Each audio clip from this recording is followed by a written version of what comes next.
So what's up sa mga kahombre ko dyan? Makagagawasapan na naman nga pala to. At syempre mga kahombre ko, alam nyo na. Today is the best day of your lives para sa mga empleyado to ha. Kasi ang topic natin today ay si the biggest, okay, engot. The OT eater himself. Boss Barat. Boss Barat. Putay na. Ay, nako. Bopol sa puta. Anyway, siya po ay yung biggest motivational speaker sa panahon ngayon. Tinalo niya na si Rendon Labrador. Mga kahombre ko, gento po siyang kalupet ha. Yung tipong unang banat pa lang, background music agad. Putang ina, naka-tempo, naka-todo Magiging po, empleyado highest mo, level. Ang audio, ang background music. Siyempre, lalaksan talaga para po Oh my God, para mapukaw attention, oh my God! the big Barat man is speaking. Shut up and listen. Tapos mamaya niyan, mga kahombre ko, lakas po ng BG music. Tapos, malalaki pa po ang subtitles na lumalabas sa camera kesa sa utak niya.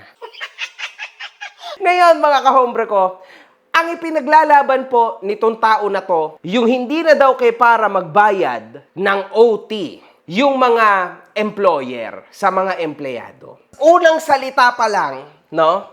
Katarantaduhan na po agad. Kasi papaano ka hindi magbabayad sa empleyado mo ng OT? Una sa lahat, sino ang papayag na gumawa niyan? Sa isang banda, mga kahombre ko, marami ang papayag sa part na yan. Kasi una sa lahat, sobrang kawawa mga Pilipino, alam nyo naman. So everybody's in need. Lalo na ngayon at per month. They need to come up with something or else mapag-iiwanan sa handaan. Pasko, bagong taon, di ba? So, man, we need to grind. Everybody's grinding now. Kaso lang po, ang utak nitong si the biggest engot na to, no? Si Boss Barat. Ang utak po ng Boss Barat na to, yung mga usual na negosyante na mga buwakaw. Ito po yung mga tipo ng negosyante na hindi aangat. Hindi po talaga aangat kasi mabigat. Una sa lahat. Pangalawa, ang bigat po niya talaga. Sa totoo lang, hindi mabigat dahil matabasa, mabigat siyang kasama. Kasi if ganyan ka mag-isip, ibig sabihin yan, ang dumadaloy na sa utak mo ay hindi dugo, kundi kolesterol. Nakakatawa ba? Sa mga negosyante, mga kahombre ko, diba? Ako bilang negosyante ako ha, hindi ko po pwedeng mahalin ang aking sarili in the first place. Bilang negosyante ha, bago ako makita ng mga customer ko, ang nakikita muna nila ang mga empleyado ko. Yung first impression po, ang isa sa pinakamahalagang bagay sa balat ng lupa. Kapag ang first impression ay bagsak na, huwag ka nang umasa na magiging okay yung second, third, fourth, or huwag ka nang umasa na magkakaroon pa ng second, third, fourth. Kasi after ng first, aalisan ka na ng customer mo. Bye-bye. Yun na yun. Okay? So, hindi na siya aabot sa'yo. To groom your employee, ang kailangan mong gawin dyan, alam mo kung ano, ha? Ay magpakabuti ka sa kanya. Maging totoo ka sa kanya. Maging maayos ang pakikitungo mo sa kanya. Kapag meron siyang 1 minute extra, bayaran mo siya ng 1 minute extra. Kapag kailangan niya ng pamasahe, bigyan mo siya ng pamasahe. Sa ganyang paraan lang, Boss Barat, ka magiging successful. Kapag ikaw ay negosyante, ibig sabihin dapat mahaba ang PC mo. Kasi kung magnenegosyo ka at ganito lang kaigsi ang PC mo, o ibig sabihin nun, ang budget mo, huwag ka nang magnegosyo kasi it's not gonna work. A business is an investment too. Hindi naman posible na ang isang investment mo mababawi mo agad in a span of 6 months.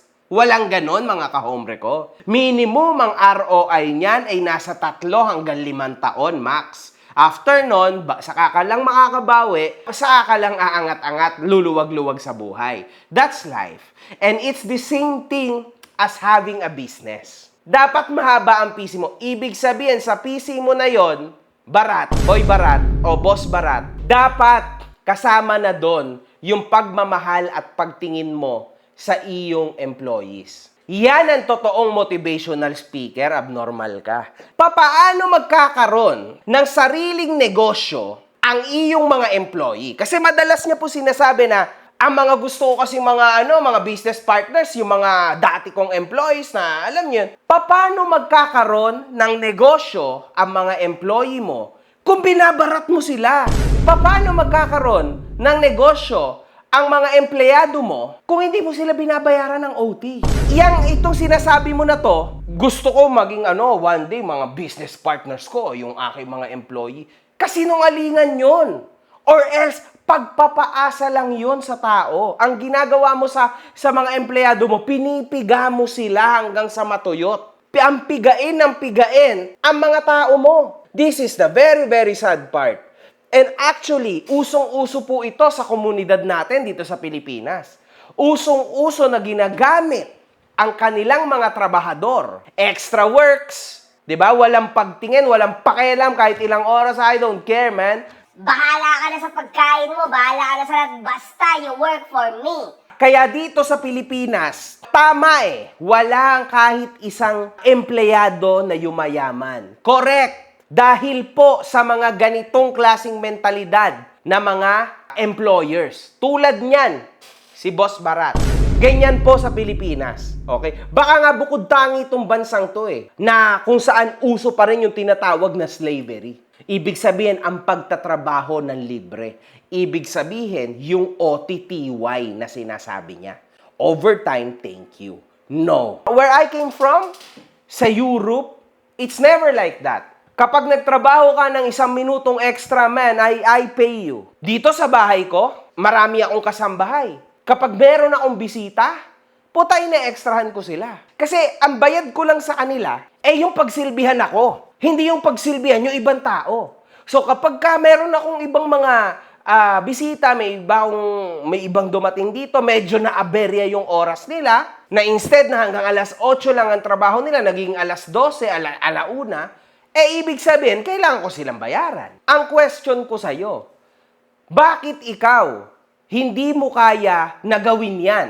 Imposible naman na dahil wala kang pise, hindi totoo yan. Kasi kahit papano, lumalaki naman yung business mo. Kasabay mo lumalaki yung business mo. Kaso, parang nagiging burat mo yung pise. Paikli ng paikli yung PC mo. Ba't ganon, man? Dapat nga the other way round. Lumalaki yung negosyo mo, dapat lumalaki rin yung ngiti ng mga empleyado mo. You should keep them happy. Kasi pag hindi sila magiging masaya, ikaw rin bilang negosyante ang magbabayad sa lahat ng to. Papaano ngayon makakaipon ang mga empleyado mo para maging business partner mo?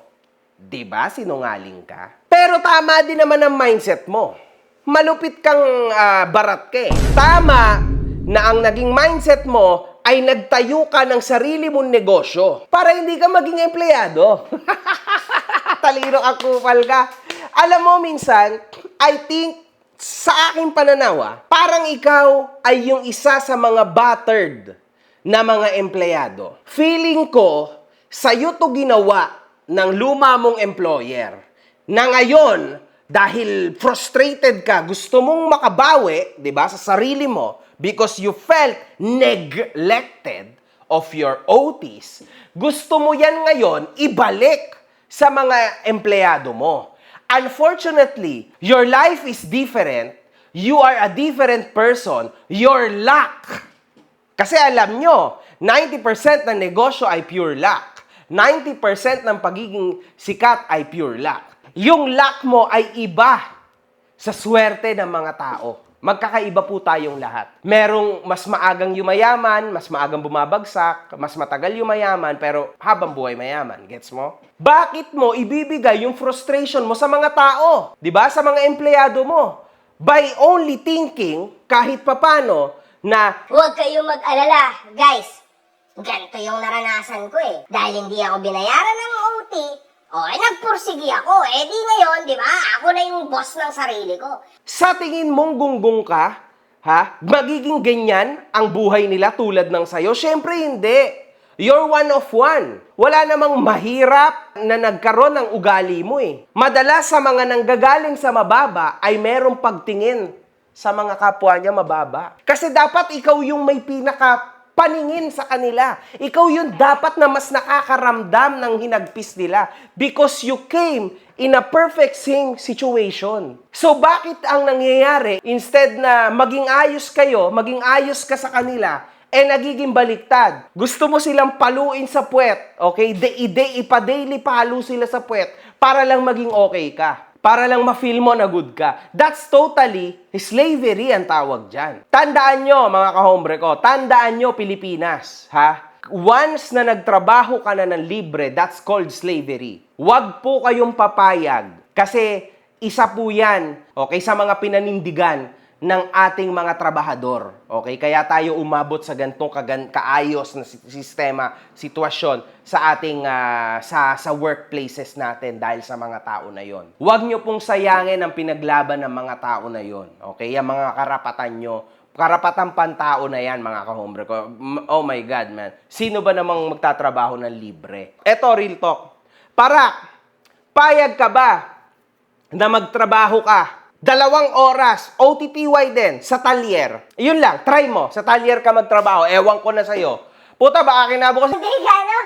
Boss MG, ano na, magbabayad na ako ng OT. Hirap pala eh, di ba? Baka nga pag yuko, hirap na hirap ka dahil sa katawan mo eh. Kaso unfortunately, hindi lang naman ikaw ang matataba sa mundo. Napakarami nating matataba sa mundo, di ba? O, dami nating mapapayat sa mundo, hindi kaya magbuhat ng ayos, di ba? Imaginein mo kung sa OT ipapagawa yung mga ganong kahihirap na trabaho. Di yari na, mainit, gutom, pagod na pagod, tapos in-OT mo pa, libre. My God, man. Anong klaseng buhay ang ibibigay mo sa mga empleyado mo? Jesus Christ, man. Ano ba naman yan? Isa pa, Parak. Ito yung pinakamalupit eh. Papaano magbe-benefit yung mga empleyado kung hindi ka nagbabayad o magbabayad ng ino-OT nila? Yan ang parati mo kung nung pinaglalaban. Nasaan ang benefit ng mga tao, ng mga empleyado mo? Ano ka ba naman, man? Akala ko pa naman, malawak ang utak mo. Malawak lang pala ang espasyo ng tiyan mo. Alam mo, yung mga ganyang mentalidad talaga, yan yung mga taong hindi magiging okay sa buhay nila. Panandalian lang ang bigay ng Diyos sa atin lahat. Na nasa taas tayo, okay? Once na nasa taas ka na, there's nothing else to do but to go down. Yung mga taong nasa baba, there's no way but up. Pero pag nasa taas ka na, there's no way but down. So be careful sa mga pinaggagawa mo because karma is real. Ang pinakamahirap pa naman sa lahat, Parak, yung i-maintain kung nasaan ka. Alam mo siguro yan because you know, kahit papano ikaw ay successful na, di ba? Ito'y hindi naman to pinag-aaralan eh. 'Di ba? Hindi rin naman ako motivational speaker pero parang mas may magkakaroon pa ng interest yung mga tao na makinig sa akin. Because sa totoo lang ako, may mga napatunayan na ako sa buhay ko, di ba? Ikaw ba sarili mo lang na tinitulo mo yung pagiging motivational speaker mo sa sarili mo? O itinitulo yan sa'yo ng tao? Kasi sa totoo lang, you are quite successful, pero usually, alam mo Parak, ang mga dapat nagsasalita at nagmo-motivate sa mga tao, usually, yung tunay, yung sobrang successful na. Kasi, isipin mo, Parak, ikaw yung nagsasalita sa akin, ako yung nakikinig sa'yo. Do you think tatanggapin ko bilang ako ay mas successful pa sa'yo? Do you think tatanggapin ko yung mga pinagsasasabi mo? No.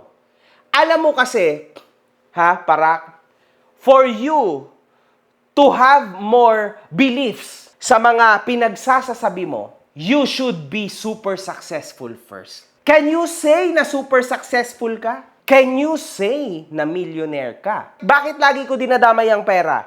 Because kapag successful ka, automatically you have a lot of money. Ewan ko kung motivational speaker ba to mga kahombre. Hindi ko alam. Kasi, paano ka magiging motivational speaker? Paano ka magiging negosyante? Kung kahit yung mga empleyado mo, hindi mo kayang alagaan. Paano mo pa aalagaan ang negosyo mo? Yung empleyado mo, ang number 1 na mahalaga sa negosyo mo, hindi ikaw. Maniwala ka, man. Hindi ikaw. Yung mukha mo, which sila yung mukha mo. Tapos hindi mo bibigyan ng OT. Ay, nako. Ano ba yan? One love. Good fucking vibes.